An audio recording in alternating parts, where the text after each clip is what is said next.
Bienvenue, nous sommes toujours au Cénacle, confinés avec les apôtres, dans l'attente de la Pentecôte. Et nous allons parler aujourd'hui des charismes, ces cadeaux de l'Esprit Saint, comme les appelle le pape François, qui sont parfois perçus comme des dons extraordinaires et spectaculaires. Pourtant, les charismes sont présents dans chaque baptisé et témoignent de la présence de Dieu à notre Église. Au quotidien, ils sont utiles à tous et construisent la mission ordinaire de l'Église. Alors prenons soin de les discerner et d'accueillir ces grâces de l'Esprit Saint pour sortir de notre confinement. Qu'est-ce qu'un charisme ? Le charisme désigne un don de Dieu, plus particulièrement reçu de l'Esprit Saint. Le mot vient du mot grec charis, qui veut dire la grâce. Le charisme est une grâce gratuite qui réjouit celui qui le reçoit et le rend gracieux pour lui, mais surtout pour les autres. Dans la première lettre aux Corinthiens, au chapitre 12, saint Paul nous en parle et il décrit ces dons de l'esprit ainsi que ses recommandations sur leur bon usage dans les communautés chrétiennes. Il souligne la diversité de ces dons de la grâce, qui pourtant viennent du même esprit et du même Seigneur. Les dons de la grâce sont variés, mais c'est le même esprit. Les services sont variés, mais c'est le même Seigneur. Les activités sont variées, mais c'est le même Dieu qui agit en tout et en tous. À chacun est donnée la manifestation de l'esprit en vue du bien. Il énumère quelques-uns de ces charismes. À celui-ci est donnée par l'esprit une parole de sagesse, à un autre une parole de connaissance, selon le même esprit. Un autre reçoit, dans le même esprit, un don de foi. Un autre encore, dans l'unique esprit, des dons de guérison.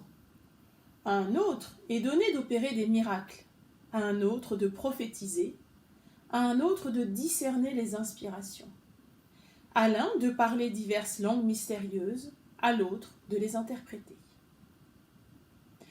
Nous voyons qu'il y a une diversité de charismes, mais que derrière cette diversité, c'est un même service de la communauté ecclésiale qui est rendu possible par l'Esprit Saint, qui rassemble cette diversité en une unité de communion.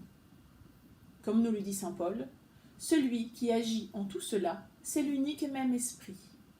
Il distribue ses dons comme il le veut à chacun en particulier. La suite de la lettre déploie la métaphore du corps pour nous expliquer combien tous ces dons, dans leur diversité, sont comme des membres d'un même corps. Ils font de chaque baptisé un membre unique et à part entière du corps du Christ. Alors à quoi servent les charismes ?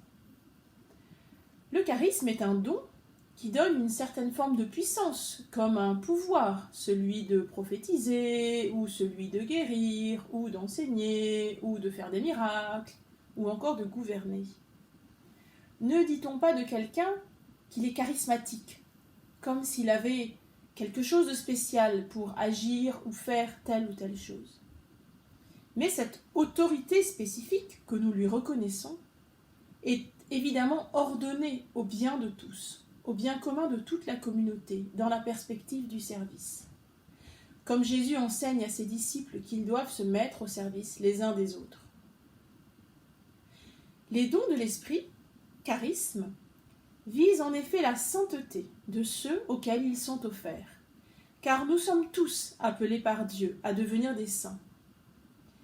Mais les charismes sont au service de la construction de la communauté chrétienne, le corps du Christ, comme le rappelle saint Paul en nous disant « À chacun est donnée la manifestation de l'esprit en vue du bien de tous ». Saint Paul reste prudent, il ne fait pas de hiérarchie, de grande différence entre les dons, mais il souligne que la voie de l'amour est supérieure à tous. Il donne ainsi un critère intéressant de discernement, le bien pour tous.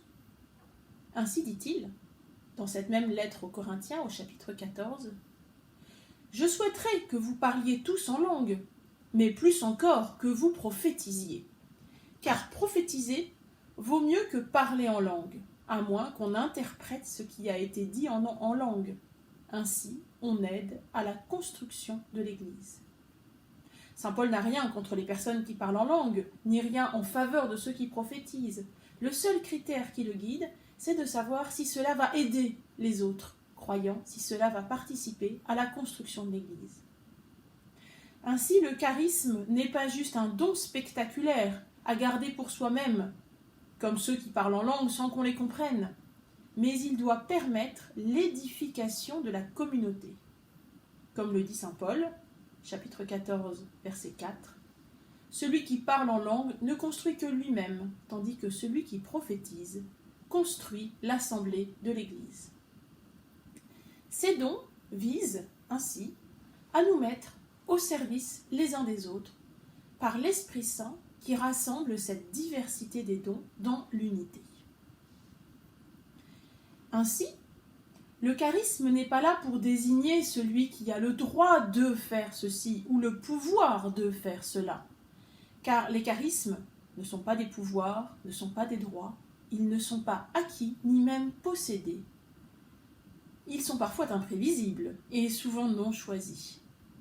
Ce ne sont pas des préférences ou des goûts personnels, quelque chose que j'aimerais faire. Non, ce sont des grâces reçues gratuitement pour servir les autres. Pour que celui qui apporte sa pierre à toute la communauté chrétienne manifeste ainsi la présence de Dieu à tous. C'est Dieu, en effet, par son esprit, qui choisit de dispenser gratuitement ses dons. Et il appartient aux croyants de savoir les discerner et d'appeler ceux qui sont utiles à la mission de l'Église. Ainsi, le charisme se révèle dans l'appel qu'une communauté lance envers une personne. Le charisme n'est pas une préférence personnelle, mais il provient d'un appel qui vient des autres. Le pape François, dans Evangelii Gaudium, au numéro 130, compare les charismes à des cadeaux de l'Esprit Saint intégrés au corps ecclésial. Ce sont en effet des cadeaux qui produisent un double effet. Ils rendent heureux leurs destinataires, heureux de se rendre utile aux autres, mais en même temps, ils profitent à tous, selon un mouvement vers le centre, le dit le pape François, vers le Christ au centre, qui ensuite nous envoie pour l'annoncer. En effet, celui qui reçoit un charisme manifeste la présence de l'Esprit en lui, comme témoignage que Dieu envoie son Esprit à son peuple et vient construire l'Église par ses dons. Ainsi, nous dit le pape François au numéro 130, l'Esprit Saint enrichit toute l'Église, qui évangélise aussi par divers charismes. Ce sont des dons pour renouveler et édifier l'Église. Ils ne sont pas un patrimoine fermé, livré à un groupe pour qu'il le garde. Il s'agit plutôt de cadeaux de l'Esprit, intégrés au corps ecclésial, attirés vers le centre, qui est le Christ, d'où ils partent en une impulsion évangélisatrice. Le pape François nous donne 2 critères pour discerner les charismes. D'abord, leur ecclésialité, c'est-à-dire leur capacité à s'intégrer harmonieusement dans la vie du peuple saint de Dieu, pour le bien de tous. Ces dons ne doivent porter ombrage à personne, et personne ne doit en prendre ombrage, car ils servent le bien commun. Ainsi, une communauté chrétienne discerne et appelle les personnes qui sont aptes à servir le bien commun par l'un ou l'autre charisme, qu'il s'agisse de la capacité d'enseigner, du sens de l'organisation ou du don des relations humaines, ou encore de la proximité discrète avec tous, du service des exclus, etc., etc. Chacun est appelé à la sainteté depuis sa vie ordinaire, avec ses talents ordinaires qui deviennent charismes comme don de l'esprit en vue de l'annonce, en vue de l'évangélisation, nous rappelle le pape François. Ensuite, 2e critère, les charismes doivent être au service de la communion. Valoriser la diversité et les différences entre tous, en comptant sur l'Esprit Saint qui lui seul est capable de tout réconcilier dans une unité qui ne soit pas quelque chose d'uniforme. Ainsi nous dit le pape François au numéro 131 de l'exhortation apostolique Evangelii Gaudium, la joie de l'Évangile. Les différences entre les personnes et les communautés sont parfois inconfortables, mais l'Esprit Saint qui suscite cette diversité peut tirer de tout quelque chose de bon et le transformer en un dynamisme évangélisateur qui agit par attraction. La diversité doit toujours être réconciliée avec l'aide de l'Esprit Saint. Lui seul peut susciter la diversité, la pluralité, la multiplicité et en même temps réaliser l'unité. N'ayons donc pas peur d'appeler des personnes différentes et différentes de nous, différentes du groupe auquel appartient notre communauté. Le travail de discernement des charismes est aussi un acte de foi et de confiance en ce que le Christ dit à son Église par son Esprit. Alors maintenant, comment discerner les charismes pour appeler dans l'Esprit? Le Concile Vatican II, dans la Constitution sur l'Église Lumen Gentium, au numéro 12, souligne que l'Esprit Saint distribue aussi, parmi les fidèles de tous ordres, des grâces spéciales qui rendent aptes et disponibles pour assumer les diverses charges et offices utiles au renouvellement et au développement de l'Église. Soyons donc confiants. Le Seigneur sait de quoi notre communauté a besoin. Le Seigneur sait de quoi notre Église a besoin et il tâche d'y pourvoir. À nous maintenant de discerner et de recevoir ces dons dans l'action de grâce. Une communauté chrétienne qui avance dans la foi sait reconnaître en ses membres des charismes particuliers reçus comme dons pour appeler ainsi ses membres à la participation et à l'édification de toute la communauté. Mais comment appeler quand on a l'impression que plus personne ne répond aux appels? Comment éviter que les missions, services et responsabilités ne reposent toujours sur les mêmes personnes qui se fatiguent? Et surtout, comment faire pour ne pas se priver de la richesse et de la fécondité des charismes que le Seigneur nous envoie? Appeler, c'est reconnaître en chaque baptisé le ou les charismes dont la communauté a besoin pour vivre, pour se déployer, pour être plus proche de certains ou plus missionnaire, plus en lien avec tous, plus engagée dans le monde, la ville ou le quartier, plus audacieuse peut-être, plus priante, et encore certainement plus aimante. Une communauté qui sait écouter et discerner les charismes de chacun et chacune va pouvoir appeler des ouvriers plus nombreux pour la moisson.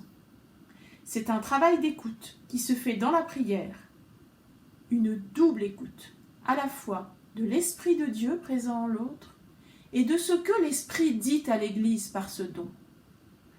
Pour pouvoir reconnaître le charisme, don de l'Esprit, et comprendre ce à quoi le Seigneur nous appelle par ce don.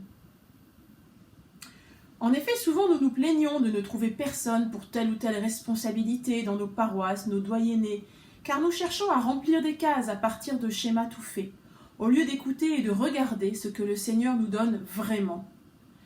Dans nos pauvretés, nous nous plaignons de ce qui nous manque, pas assez de prêtres, de catéchistes, de chanteurs, de bénévoles, etc., sans savoir regarder les dons que le Seigneur fait vraiment à nos communautés chrétiennes, si nous savions ouvrir les yeux sur les talents et charismes de ceux qui nous entourent. Savons-nous discerner en nos frères et sœurs chrétiens ces cadeaux de l'Esprit Saint? Osons regarder en chacun, même les plus petits, même les plus pauvres, même ceux qu'on voit moins souvent ou qui ont une vie cabossée, ceux qui sortent un peu de nos schémas, ceux qui sont différents, et osons croire en la richesse et la fécondité que l'Esprit Saint peut nous donner par cette diversité. Discernons ce que le Seigneur donne de beau et de bon pour le service de la communauté. Réjouissons-nous de ces grâces qui nous surprennent et nous bousculent, de ces dons qu'on n'attendait peut-être pas, et sachons les regarder avec confiance comme une source de dynamisme, de renouveau et de croissance pour notre communauté. La diversité des charismes est au service de la mission évangélisatrice. Reconnaître en l'autre la grâce reçue de Dieu et lui confier une mission au service de tous, c'est être témoin que l'Esprit de Dieu est sans cesse présent à son Église et qu'il lui donne les moyens de se renouveler, d'appeler de nouveaux ouvriers pour la moisson. Dans son exhortation apostolique sur l'appel à la sainteté dans le monde actuel, Gaudete et exultate, le pape François nous invite à l'audace pour répondre aux appels de l'Esprit. Regardons Pierre, le jour de la Pentecôte, qui ose prendre la parole en public. Lui qui n'était qu'un simple pécheur en Galilée, il annonce aux Israélites que Dieu a ressuscité ce Jésus qu'ils avaient livré et fait crucifier. Il appelle au baptême et à la conversion et promet le don du Saint-Esprit. De même, le pape François nous dit que la sainteté est paressia. Elle est audace, elle est une incitation à l'évangélisation qui laisse une marque dans ce monde. Pour cela, il conseille de nous attacher au Christ, car c'est lui qui nous appelle à naviguer au large et à jeter les filets dans des eaux plus profondes. Attachés à lui, nous avons le courage de mettre tous nos charismes au service des autres. Puissions-nous nous sentir récompensés par son amour, et puissions-nous dire avec saint Paul « Malheur à moi si je n'annonçais pas l'Évangile ». C'est en nous engageant au service des autres que nous découvrons combien l'Esprit Saint nous donne de l'audace et du courage pour avancer avec confiance, comme nous allons l'entendre maintenant dans le témoignage de Mathilde.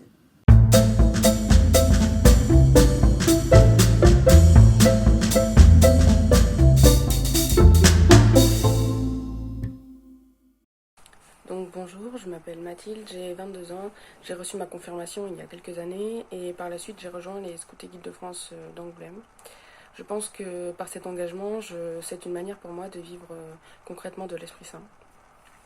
En cette période de confinement, nous avons été repoussés dans nos retranchements, ne pouvant plus poursuivre nos calendriers d'engagement bénévoles prévus. Donc ces 2 mois nous ont demandé de nous réinventer et dans la manière de vivre notre engagement. Je suis donc cheftaine chez Scouts et Guides de France d'Angoulême et j'accompagne des jeunes de 11 à 14 ans avec une autre cheftaine. Le soir de l'annonce de la fermeture des écoles, notre week-end bien ficelé a dû être annulé. Et donc quelques jours ont passé et puis des idées ont émergé. Et donc pourquoi pas prendre contact avec les jeunes individuellement pour savoir un peu comment ils vivaient chacun cette période de confinement, cette période un peu spéciale. Donc puis ce sont finalement au fur et à mesure des discussions, ce sont les jeunes qui nous ont proposé des idées et qui nous ont demandé pourquoi pas se retrouver à plusieurs et faire une visio à plusieurs, des jeux ou autre. Donc l'idée a germé et ça y est, nous envoyons les invitations et c'était parti pour une veillée loup-garou en visio.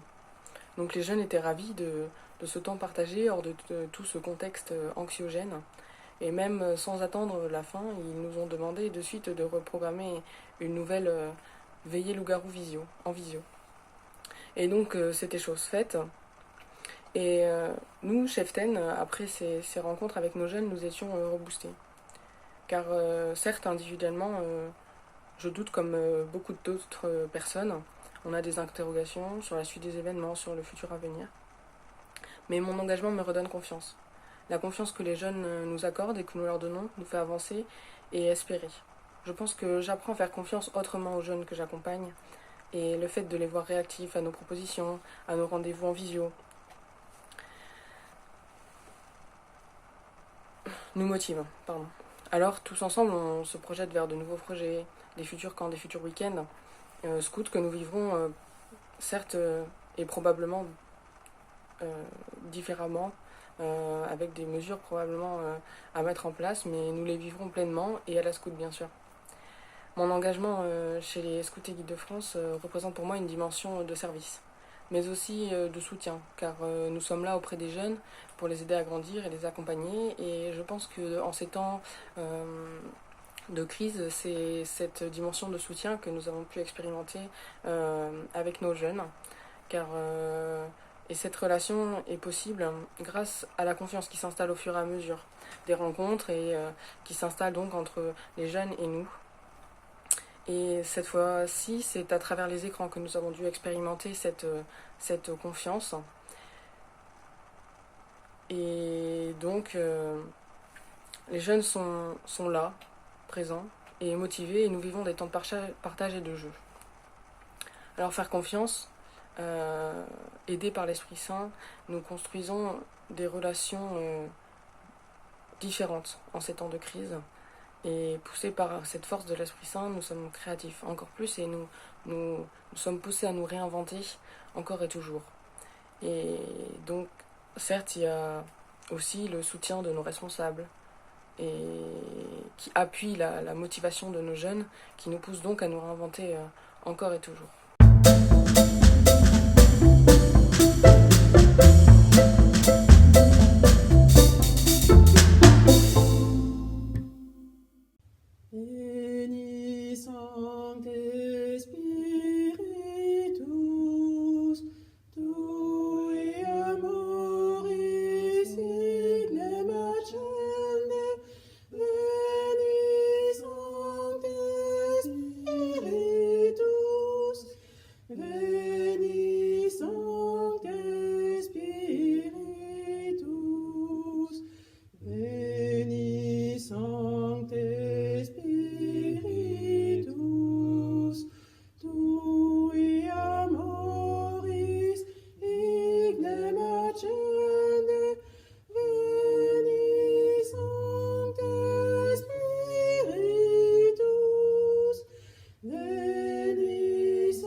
Il y a diversité de dons de la grâce, mais c'est le même Esprit. Diversité de ministères, mais c'est le même Seigneur. Diversité de modes d'action, mais c'est le même Dieu qui en tous met tout en œuvre. À chacun est donnée la manifestation de l'Esprit en vue du bien de tous. À l'un, par l'Esprit, est donné un message de sagesse, à l'autre, un message de connaissance, selon le même Esprit. À l'un, dans le même Esprit, c'est la foi. À un autre, dans l'unique Esprit, ce sont des dons de guérison. À tel autre, d'opérer des miracles. À tel autre, de prophétiser. À tel autre, de discerner les esprits. À tel autre encore, de parler en langue. Enfin, à tel autre, de les interpréter. Mais tout cela, c'est l'unique et même Esprit qui le met en œuvre, accordant à chacun des dons personnels divers, comme il veut.